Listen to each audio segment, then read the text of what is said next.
សួស្តីខ្ញុំឈ្មោះដានីជាអ្នកសម្របសម្រួលសេវាកម្មនៅមជ្ឈមណ្ឌលប្រចាំតំបន់ Sunny Town រដ្ឋ California ថ្ងៃនេះខ្ញុំចង់ពិភាក្សាអំពីលក្ខខណ្ឌតម្រូវទី3នៃបទបញ្ជាចុងក្រោយរបស់ XCBS សិទ្ធិចំពោះឯកជនភាពលក្ខខណ្ឌតម្រូវនេះធានាបាននូវសិទ្ធិឯកជនភាពរបស់បុគ្គលសេចក្តីថ្លៃថ្នូរនិងការគោរពនិយាយម្យ៉ាងទៀតអ្នកមានសិទ្ធិចំពោះឯកជនភាពដោយអ្នកដទៃដែរតោះមើលថាតើវគ្គមិនលើកទឹកចិត្តអ្នកផ្ដល់សេវាកម្មចក្រវាឡនិងការមើលភាពយន្តបែបវិទ្យាសាស្ត្របានបង្រៀនដល់ Maya និង Dexter យ៉ាងដូចម្តេចខ្លះអំពីសារៈសំខាន់នៃឯកជនភាពខ្ញុំរំភើបខ្លាំងណាស់យើងចិត្តបានស្ដាប់អំពីគន្លឹះសម្ងាត់ពីអ្នកជំនួញដ៏អស្ចារ្យបំផុតហើយនិយាយចង់ចោះខ្ញុំគ្មានពាក្យអីនិយាយទេគ្មានសោះគឺសងតែម្ដងនេះគឺដូចភាគទី8អីចឹងគឺពេល Lancerman ត្រូវនិយាយជាមួយបងគៀនពិបាកណាស់ដោយសារពួកគេអត់មានមកនិយាយមានមករអវាមិនមែនជាបញ្ហាទេសំខាន់គឺរបៀបប្រើប្រាស់វាប៉ុណ្ណោះសូមផ្ទះដៃស្វាគមន៍ដល់ Baskin Robin ហាអរគុណច្រើននេះនិយាយត្រូវហើយនេះដូចជាវគ្គទី9នៅពេលដែល Lancerman ត្រូវចូលទៅក្រុមប្រឹក្សាទាំង7ដែលគាត់មិនបាននិយាយប្រូរសជាតិទី1មានឆូកូឡេតពី Pinaway ឃើញទេអ្នកយល់ស្របជាមួយខ្ញុំហើយអ្នកក៏ជាមនុស្សពិបាកជាងគេដែររសជាតិទី7ស្ករសូកូឡាជីអង្កាំបំបត្តិម៉ាយ៉ាការប្រស័យតាក់ទងគឺជាគន្លឹះសម្រាប់ទំនាក់ទំនងដែលល្អប្រសើរ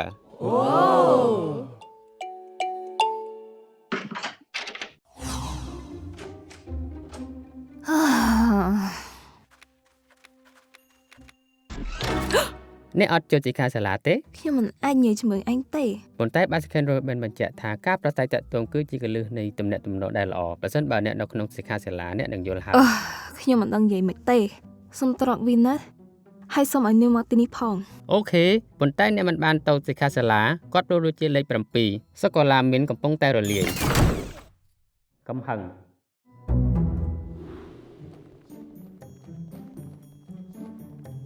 អេបងតើបងឯងទៅណាហ្នឹងទៅជួយម៉ាយ៉ានោះអីអត់ទេចូលទៅសិក្ខាសាលាវិញទៅទុកកិច្ចការនេះឲ្យខ្ញុំចោះអេតើអ្នកមិនអីទេអីតែខ្ញុំធុញថប់ណាស់ខ្ញុំមកដល់ហើយផ្លេចស្លេណាម៉ៃទៅទេអត់បានចូលសិក្ខាសាលាហើយម៉ាស៊ីនគឺទៅទេទៀតខុសមកពីខ្ញុំសុំទោសតែកុំបារម្ភអីខ្ញុំអាចជួយបានបើខ្ញុំបានធ្វើឲ្យនាងឈឺចិត្តខ្ញុំគួរតែជាអ្នកប៉ះពាល់ដល់នាងវិញអត់ទេអ្នកគួរទុកឯកជនភាពឲ្យនាងខ្លះតែចង់ឲ្យខ្ញុំប្រាប់នាងអំពីអីដែលកើតឡើងចំពោះអ្នកកាលពីសប្តាហ៍មុនឬ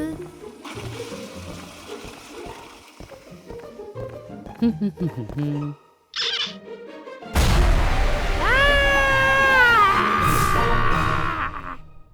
ុំនិយាយពីរឿងនោះទៀតអីអញ្ចឹងត្រូវហើយរកផ្លូវរលាក់ដើម្បីធ្វើអតិថិជនរីករាយសុំតលោកតែកន្លែងនេះមានគេគួយនៅខ្ញុំបានកត់ត្រាខ្លះដែរឥឡូវដល់រសជាតិទី17ចំនួន Marshmallow កាន់តែទន់កាន់តែប្រសើរតែខ្ញុំកត់ត្រារសជាតិទី3ដល់ទី8អត់ទាន់ទេកុំបារម្ភយើងដោះស្រាយបានដូច Lanterman បានជួយប្រធានាធិបតី Saturn ស្វែងរកសញ្ញាឆ្នោតតែបានបែបអីចឹងដែរការខ្លាចបន្លំអ្នកបោះឆ្នោតអន្តរភពគឺអាក្រក់ណាស់អរគុណហើយដែលបានជួយកត់ត្រាឲ្យគ្មានបញ្ហាទេតាមពិតទៅថ្ងៃនេះខ្ញុំរៀនសូត្របានច្រើនណាស់មែនឬពិតណាស់ខ្ញុំបានដឹងថាបុគ្គលម្នាក់សមនឹងទទួលបានឯកជនភាពជាពិសេសនៅក្នុងបន្ទប់ទឹកខ្ញុំរីករាយដែលមានឯជាមិត្តល្អរបស់ខ្ញុំហ្នឹងហើយតែមានអ្នកខ្លាចអីចឹងឯងជាមនុស្សដែលពិបាកជាងគេនៅក្នុងផ្ទះនោះអី